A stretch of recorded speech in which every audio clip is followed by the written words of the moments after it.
Olá, estudantes da EJA, tudo bem? Eu espero que vocês estejam bem. Eu sou o professor Juliano e hoje nós temos mais uma aula de Geografia. Vamos iniciar com um retorno das atividades produzidas por vocês. Vamos lá? Olhem ali na tela. O aluno Rosalvo, da Escola João Estival, fez ilustrações da mata de araucárias, da zona dos cocais, da Mata Atlântica e representando sempre uma vegetação específica, como o ipê amarelo, o pinheiro do Paraná e também uma palmeira. Muito bem, Rosalvo. Também temos a produção da aluna Iracema. Vejam na tela. Ali, a aluna Iracema representou muito bem o cerrado. Olhem a vegetação representada por aqueles galhos mais secos e retorcidos. A aluna Sueli, da mesma escola, da João Estival, mostrou a floresta amazônica. Vejam as folhas largas representadas pela aluna Sueli. Todos esses alunos são da escola João Estival, da turma da professora Roseli. A Nadira, da mesma turma, representou muito bem uma jabuticabeira, típica da Mata Atlântica. E da escola Maria Neide Gabardo Bettiato, a aluna Márcia Regina representou ali na tela, vocês podem ver, a Mata Atlântica. Muito bem, pessoal. Continuem participando. É muito importante esse retorno que vocês nos dão em relação àquilo que vocês estão aprendendo, ok? Agora, vamos fazer uma breve revisão. Primeiramente, falamos nas aulas anteriores sobre os tipos de vegetação que existem em nosso país. Vejam, o primeiro tipo de vegetação que vocês estão vendo na tela é a floresta tropical. No Brasil, a floresta tropical pode ser representada tanto pela Mata Atlântica quanto pela floresta amazônica. Vejam ali no mapa as duas representações com as ilustrações da vegetação típica. Folhas largas, uma vegetação densa. Isso quer dizer o quê? Que a vegetação sempre está muito próxima.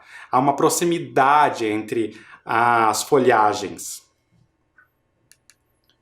Temos também a zona dos cocais. Na tela ali, vocês podem perceber no mapa a zona dos cocais com destaque da cor arroxeada, e vocês podem perceber, a vegetação típica dessa região são as palmeiras, que vão dar diversos frutos, as oleaginosas, que podem ser o buriti, a carnaúba, que podem ser inclusive empregados na indústria alimentícia ou cosmética. Falamos também sobre a mata de araucárias. Esta vegetação chama bastante atenção porque é típica da região onde estamos, no sul do país. Ela abrangia toda aquela região entre os estados do Paraná e Santa Catarina. O pinheiro do Paraná é a árvore típica deste tipo de vegetação. Também falamos sobre os campos ou pampas. Os pampas gaúchos têm uma característica muito peculiar. São vegetações rasteiras, ou seja, muito próximas ao solo. Nós não conseguimos encontrar nesse tipo de vegetação árvores altas. São as gramíneas que fazem parte desse tipo de vegetação. Por isso, o que se destaca bastante é a possibilidade de ver ao longe o horizonte distante. Também falamos sobre o cerrado.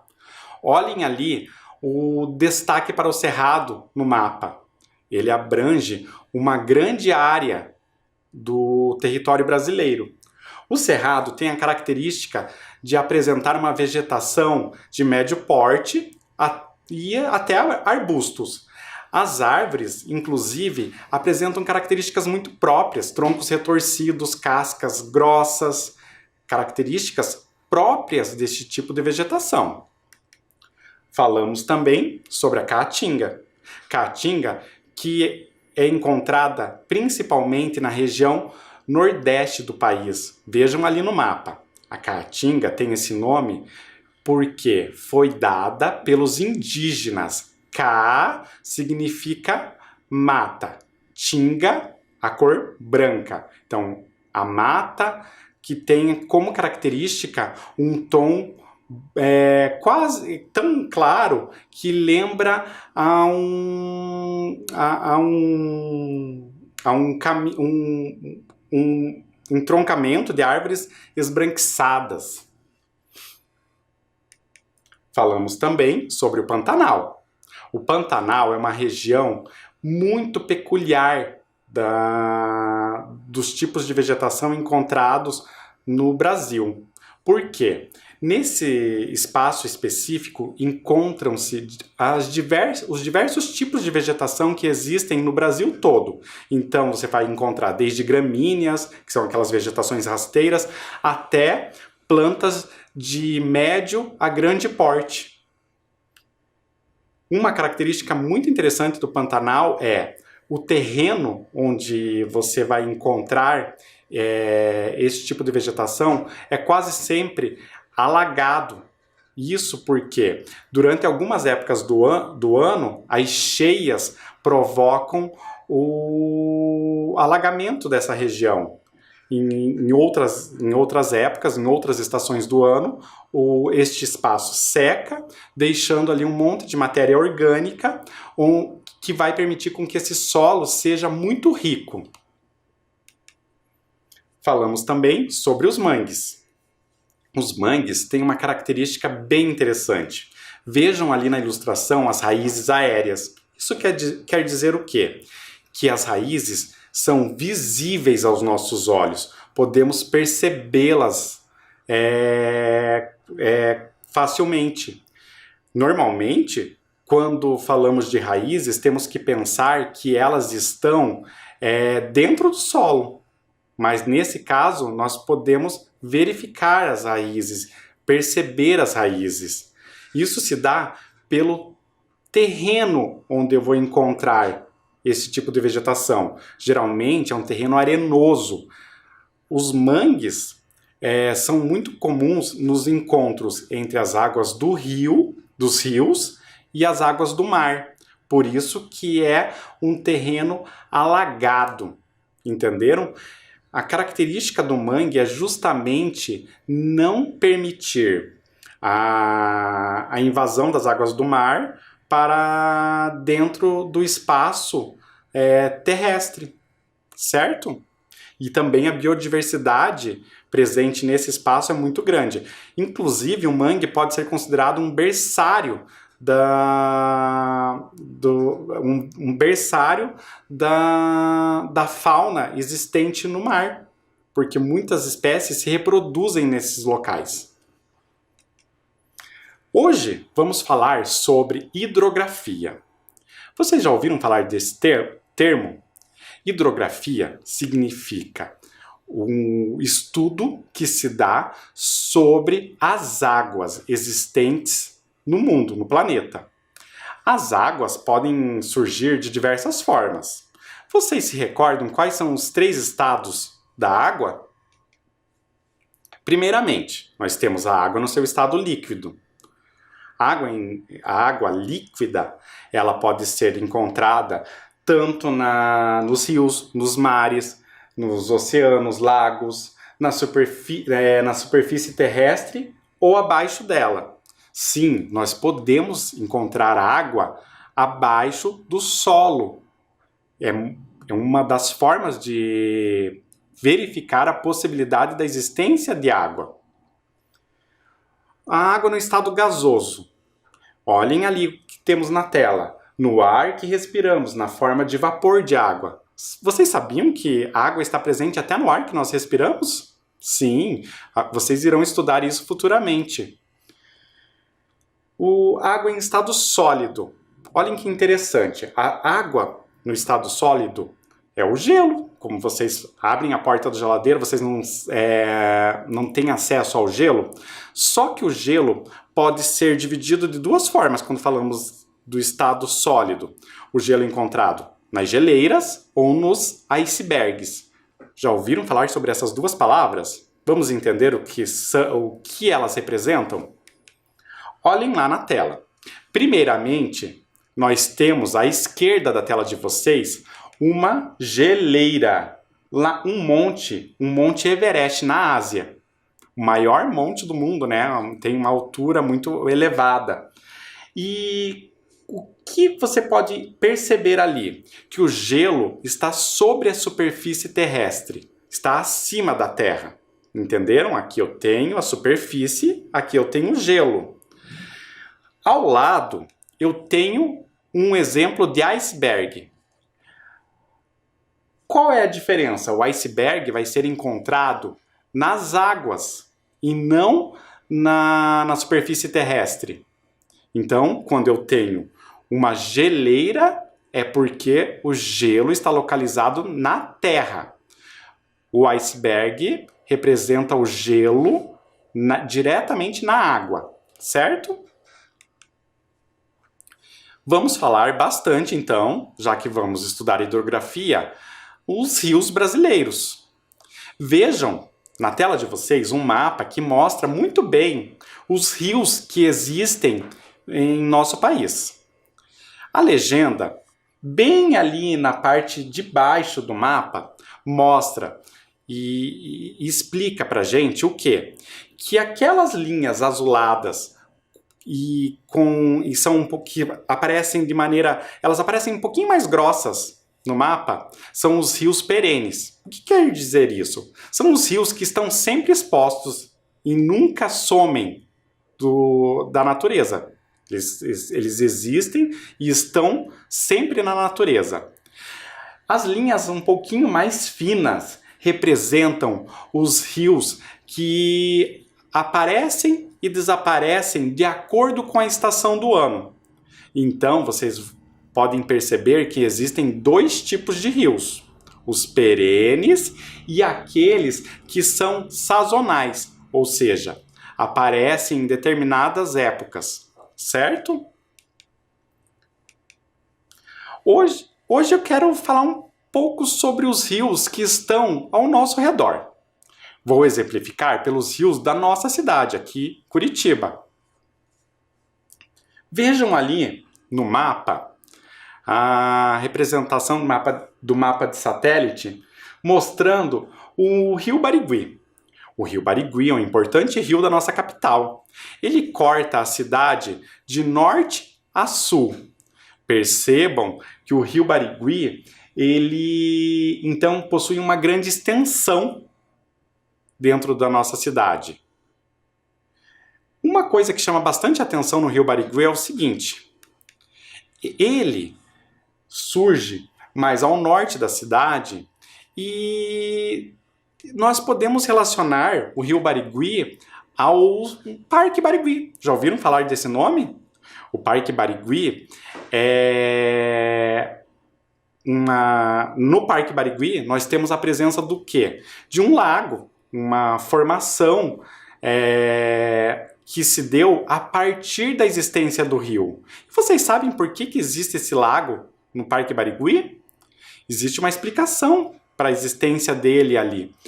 Os lagos, esse lago foi formado justamente para evitar, né, o parque, né, foi formado ali para evitar que existisse uma aglomeração, construção de casas muito ao redor do rio e prejudicasse o seu caminho. Também, uma possível explicação para o surgimento do parque é justamente o fato de que ele venha a evitar as inundações que se davam naquele local. Então, o parque que foi construído ali há mais de 40 anos tem uma importante função. E isso pode ser representado muito bem pelo lago presente nesse parque. Certo, pessoal? Outros rios aqui da nossa cidade. Vamos falar ali sobre o Rio Belém e o Rio Ivo. Já ouviram falar desses nomes? Eu tenho certeza que o Rio Belém é um nome comum a muitos de vocês, mas o Rio Ivo talvez seja um pouco desconhecido. São dois rios que têm uma característica muito importante. Eles surgem também ao norte da cidade, atravessam a cidade, mas ambos estão presentes no centro de Curitiba. Vocês sabiam? Sabiam que em nossa cidade nós temos rios que estão abaixo da terra, no centro ali da capital, aqui da nossa capital? Vejam ali. A primeira imagem mostra o Rio Belém lá no século XIX, antes de qualquer tipo de intervenção ao seu redor. Ali já a presença da água, né? A margem do rio, talvez algumas casas já estavam sendo construídas. Ao lado, na imagem um pouco menor, nós podemos perceber que já está tendo um processo de pavimentação, né, de construção ali nas margens do rio, uma construção nas laterais. E por último, nós temos a imagem da Avenida Mariano Torres. Pensem, abaixo desta importante avenida ali, do centro da capital, há um rio, o Rio Belém. Isso é uma coisa que nos chama a atenção, porque normalmente quando passamos pelo centro, não imaginamos que abaixo de nós há a presença de rios, não é mesmo? Aqui também temos imagens que ilustram muito bem a presença do rio Ivo no centro da capital. O rio Ivo é um rio que nasce mais ali próximo entre o bairro Batel e o centro e percorre os espaços do centro da cidade até encontrar com o rio Belém.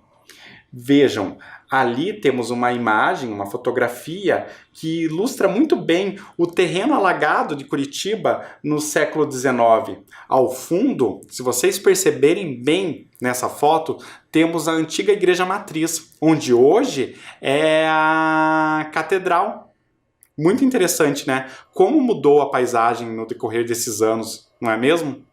E ao lado, para contrapor e para mostrar para vocês como se deu essa modificação, vocês podem perceber o mesmo local, ali na Praça Carlos Gomes. E eu gostaria que vocês pensassem justamente isso, que vocês já viram na tela anterior. Ali temos a presença de um rio, abaixo da praça. Muito interessante, não é? Continuando. Falando sobre os rios da nossa capital, temos também ali o Rio Atuba e o Rio Iraí.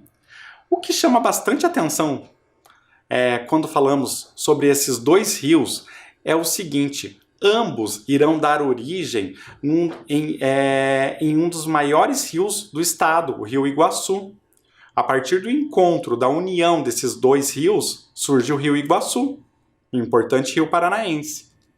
Vejam que um nasce mais ao norte de Curitiba e o outro nasce mais a leste, em Piraquara. Aqui temos um mapa que mostra justamente o espaço onde esses rios se encontram e como se dá a formação do Rio Iguaçu na tela de vocês. Conseguem perceber ali?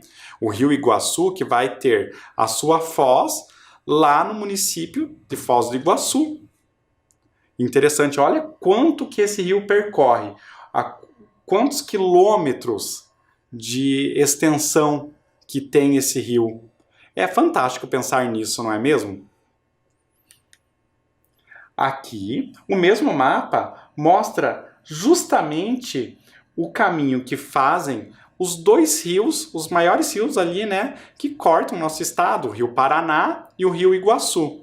O Rio Paraná vindo lá de São Paulo, Mato Grosso, né, fazendo o limite ali, fazendo a fronteira ali entre o Paraná e a Argentina e o Paraguai. E eles vão se encontrar lá em Foz do Iguaçu.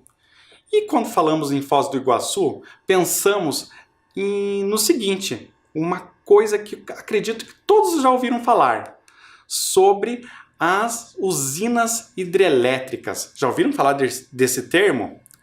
Olhem lá, no Brasil, a maior parte da energia que é produzida é oriunda das usinas hidrelétricas. E por isso houve a necessidade da construção da maior usina que existe aqui no nosso estado e no país, Itaipu. A usina hidrelétrica de Itaipu é uma usina binacional. O que quer dizer isso? Que ela foi construída por dois países, pelo Brasil e pelo Paraguai. As usinas hidrelétricas surgem pelo represamento das águas. Vejam na imagem que vocês têm ali na tela. Ali há o represamento das águas que formam um lago, um imenso lago.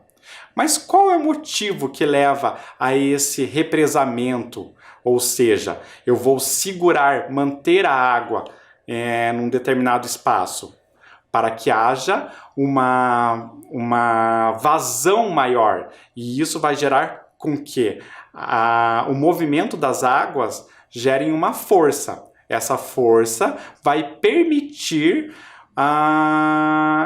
com que seja gerada a energia elétrica. Percebam ali nessa ilustração a presença tanto da represa, que é o lago, né? As barragens, que são essas construções, esses muros que vão segurar a água. Também ali nós podemos ver onde se dá o curso depois de que a água passa pela barragem. E também ali, bem ao centro da imagem, a água sendo escoada, onde vai se produzir a energia propriamente dita. Tudo que o homem utiliza e constrói tem algum impacto sobre o meio ambiente. Uma coisa que chama bastante atenção quando nós pensamos na hidrografia do nosso estado é o seguinte: existe um município no Paraná que recebe o nome de Guaíra, e nesse município existia uma paisagem natural chamada de as Sete Quedas. As Sete Quedas, elas sofreram uma interferência humana para a construção da hidrelétrica de Itaipu. Alguém já ouviu falar dessa história? Ali nós temos a imagem das Sete Quedas. É um lugar paradisíaco, uma imagem muito bonita, e mostrava como era aquele local antes do represamento dessas águas.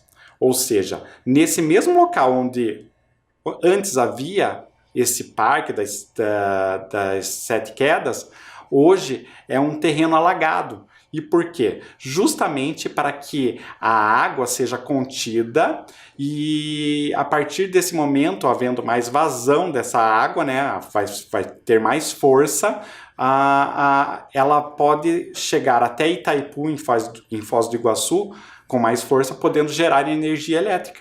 Muito interessante, não é? Olhem ali uma coisa que chama bastante atenção, é um jornal da época falando, né, discutindo justamente o que aconteceu com as quedas, falando lá, as quedas começam a sumir. Relatos dizem que levou alguns dias para que as quedas desaparecessem totalmente naquela época, quando houve o represamento das águas do Rio Paraná. Aqui nós também temos a imagem que mostra muito bem ali como que está o lago hoje. Como é esse lago? Essa cidade, a cidade de Guaíra, tinha uma população bem grande, tinha mais de 30 mil habitantes naquela época, e hoje foi bem reduzida a quantidade de pessoas. Por quê? Elas tiveram que ser deslocadas daquele lugar devido à construção do lago. E por quê? Porque existiam pessoas que moravam ali naquela proximidade. Por isso que a construção de Itaipu teve uma considerável mudança no ambiente em que as pessoas viviam. Então houve a influência tanto no meio ambiente, né, na parte natural, na fauna, na flora, quanto na vida das pessoas. Interessante isso.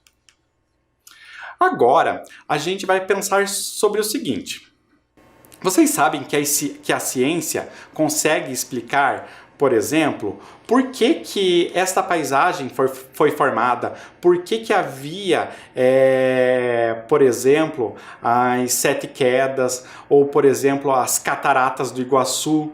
A ciência consegue explicar isso. Ela explica e nos mostra que houve movimentos das placas no interior da superfície terrestre. Mas, antigamente, os primeiros habitantes que aqui estavam, os indígenas, não tinham essas explicações da ciência.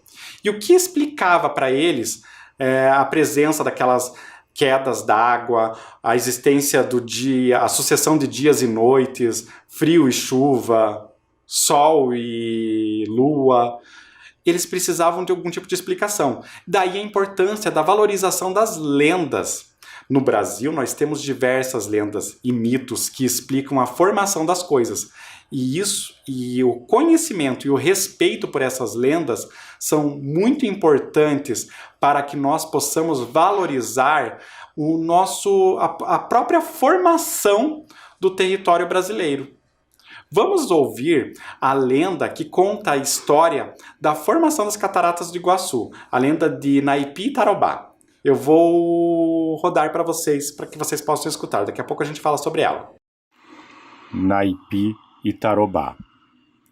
Conta-se que os índios caigangues, habitantes das margens do rio Iguaçu, acreditavam que o mundo era governado por Meboy, um deus que tinha a forma de serpente, e era filho de Tupã. Igobe, o cacique dessa tribo, tinha uma filha chamada Naipi, tão bonita que as águas do rio paravam quando a jovem nela se mirava. Devido à sua beleza, Naipi era consagrada ao deus Meboy, passando a viver somente para o seu culto. Havia, porém, entre os caigangues, um jovem guerreiro, chamado Tarobá, que ao ver Naipi, por ela se apaixonou. No dia da festa de consagração da bela Índia, enquanto o cacique e o pajé bebiam cauim, bebida feita de milho fermentado, e os guerreiros dançavam, Tarobá aproveitou e fugiu com a linda Naipi, numa canoa rio abaixo. Quando Meboy percebeu a fuga de Naipi e Tarobá, ficou furioso. Penetrou então as entranhas da terra e, retorcendo o seu corpo, produziu uma enorme fenda, onde se formou a gigantesca catarata. E aí, gostaram da lenda? É muito importante conhecer as lendas e elas contribuem muito para que nós possamos entender a formação dos povos que aqui existiam antes de nós. O respeito a toda essa história e a todas essas crenças é fundamental para a construção de um futuro. Certo, pessoal? A lenda de Naipi e Tarobá mostra, então, muito bem como se deu a formação das cataratas do Iguaçu, que fazem parte da paisagem, né? É um ponto turístico impressionante, que faz parte, destino de turistas do Brasil e do mundo todo, certo? Ali, mais à esquerda da tela de vocês têm um mural. Vocês sabem o que é um mural, né? É uma obra de arte que fica exposta a céu aberto e mostra ali Naipi e Tarobá retratados no mural na Praça da Paz, em Foz do Iguaçu. É um monumento da cidade. Ao lado, nós temos as próprias cataratas, as quedas ali, como que se dão. Percebam que a explicação dada pela lenda fica muito interessante quando a gente relaciona com a própria imagem, né? Vejam ali a profundidade daquele espaço. Muito legal. Claro, a crença das lendas é um critério que não é determinado pela ciência. A ciência explica que aquele espaço se deu pela movimentação das placas que existem no interior da superfície terrestre. Mas, como eu disse, os indígenas precisavam de uma explicação E eles não tinham a ciência como suporte. Muito legal, não é? A lenda. Continuando. Agora vamos falar sobre os mananciais. Vocês sabem o que são mananciais? São as fontes de água que nos servem nas cidades. Ali, na tela de vocês podem perceber que temos ali a fotografia da represa Billings, em São Paulo. O que nos chama a atenção nessa imagem é o seguinte, a presença de habitações muito próximas à represa. E isso é um grande risco para aquele manancial, para aquela fonte de água. Por quê? Porque se houver o despejo irregular de esgotos, nós podemos perder uma importante fonte de água. E assim como acontece nessa represa retratada na tela de vocês, acontecem em diversos mananciais do Brasil. E isso pode ser um grande problema para todos nós. Por isso é fundamental que haja um cuidado com essas fontes de água, porque é a partir delas que nós vamos ter acesso à água que bebemos, que consumimos e que nos dá vida, certo? Vamos falar um pouco sobre a relação dos homens com os rios das cidades e por meio de exemplos diversos aí do mundo. Primeiramente, eu gostaria de falar sobre o rio Nilo no Egito. O rio Nilo tem uma importante função econômica para aquela região ali específica da Ásia. Por quê? É a partir dele que existem as atividades voltadas tanto para a pesca quanto a própria agricultura. Como chove muito pouco naquela região, é o rio Nilo que permite que haja agricultura, as plantações. O Egito tem um clima muito mais árido. E o rio Nilo é um dos maiores rios do planeta. Também temos ali o rio Ganges, na Índia. O rio Ganges tem uma função muito peculiar em relação aos habitantes da Índia, porque as pessoas que ali vivem cultuam o rio quase como se ele fosse uma divindade. Vocês sabem que no mundo existem diversas religiões. Então, o povo hindu acredita que o rio é capaz de purificar tanto o corpo quanto o espírito. É muito interessante essa relação que algumas pessoas têm com a própria natureza, não é? Também temos ali um exemplo de reequilíbrio ambiental. E como que se dá esse exemplo? Por meio do rio Tamisa, na Inglaterra. O rio Tamisa foi um rio poluído há algumas décadas atrás. E ele é um belo exemplo da possibilidade de mudar a paisagem, mudar o aspecto desse elemento natural. As águas do rio eram poluídas, mas devido a um trabalho de despoluição, hoje ele é um rio que possui águas puras. E ele está no centro da capital inglesa, Londres. Muito interessante, não é? Agora, nós falamos anteriormente sobre a lenda de Naipi-Tarobá. E eu falei para vocês que o respeito às lendas é fundamental para entendermos o passado e possamos compreender a necessidade do respeito a todas as crenças relacionadas aos mitos e às lendas. Vamos ouvir agora o mito de Oxum. E daqui a pouco a gente fala um pouco sobre esse texto. Vamos escutar? Oxum e as águas. Por sua importância, as águas de rios e mares costumavam ser temas de mitos, canções, histórias e outras narrativas. Na cultura de muitos locais da África, por exemplo, Oxum, um orixá, símbolo do poder e da sabedoria das mulheres, teve seu nome inspirado em um rio, Rio Oxum. Oxum adorava a água e vivia a maior parte do tempo no mar. Nele escondia seus tesouros.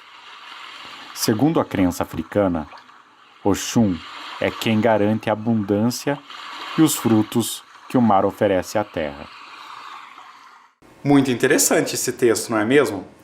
Então, o mito de Oxum explica como que a cultura africana percebia os fenômenos naturais e explicava esses fenômenos, por exemplo, como as águas e a importância das águas para toda a sociedade.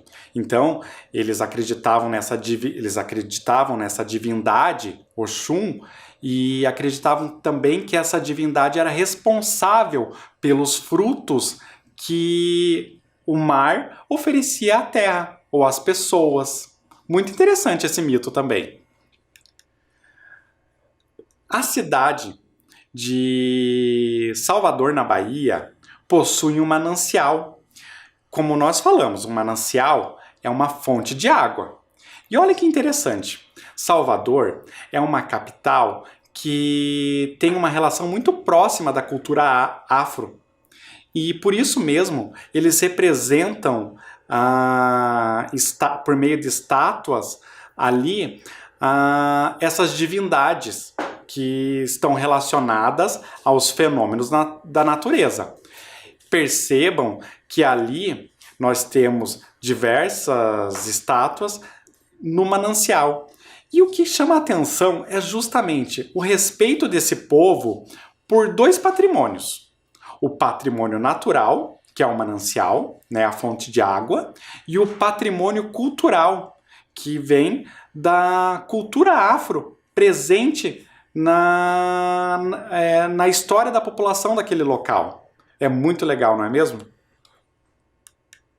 Agora, eu gostaria que vocês pegassem o caderno de vocês, colocassem a data, que eu tenho algumas sugestões de atividades. Vamos lá?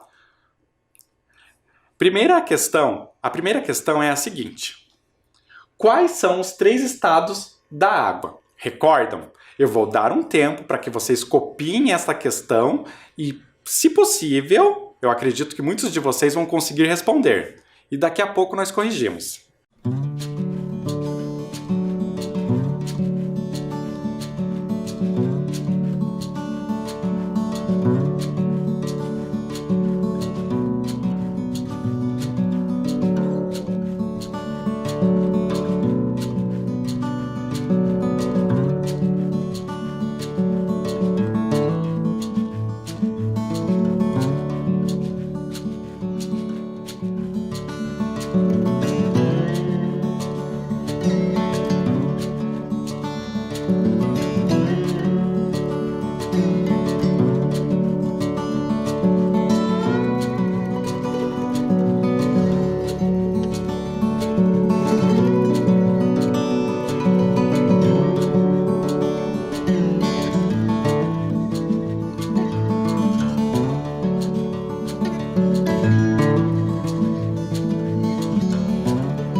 Conseguiram responder? Eu acho que essa questão é bem fácil, né? Os 3 estados da água, gente. Vamos lá? Estado sólido, líquido e gasoso.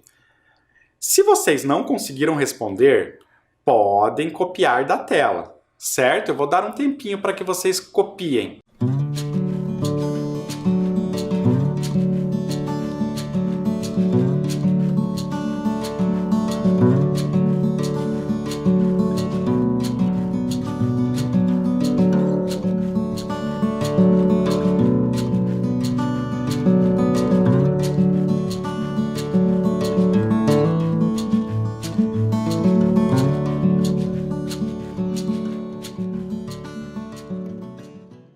Vamos para a próxima questão? Vamos lá. A questão número 2. Olhem a pergunta. O que a hidrografia estuda? Pensem. Pensem na questão anterior, os estados físicos da água. Então, o que a hidrografia estuda? Vamos lá, eu vou dar um tempo para vocês copiarem e tentem responder.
E aí, conseguiram responder? Vamos ver. A hidrografia estuda as águas do nosso planeta, as águas do planeta. Eu vou esperar que se vocês não conseguiram responder, eu vou dar um tempinho para que vocês copiem a resposta. Vamos lá?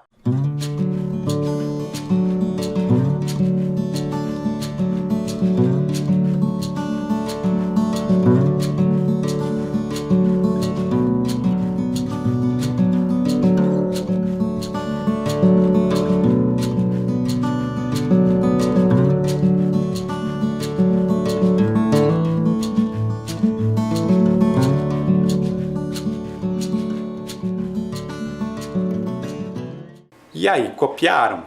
Espero que sim, pessoal. Hoje aprendemos muitas coisas. Fizemos a revisão sobre os tipos de vegetação que existem em nosso país e falamos um pouco sobre a hidrografia, principalmente sobre os rios que fazem parte do espaço onde vivemos. Rios aqui, inclusive da cidade onde vivemos. Eu espero que vocês estejam aprendendo. Continuem participando, enviando todas as atividades que vocês estão produzindo em casa. Eu conto com a colaboração de vocês e dos professores. Vejam, hoje eu tive a colaboração da professora Roseli e da professora Elisa. Eu espero que todos os professores de vocês possam colaborar com as atividades para que nós possamos mostrar o resultado daquilo que vocês estão aprendendo com os professores lá e conosco aqui. Até lá, pessoal. Tchau!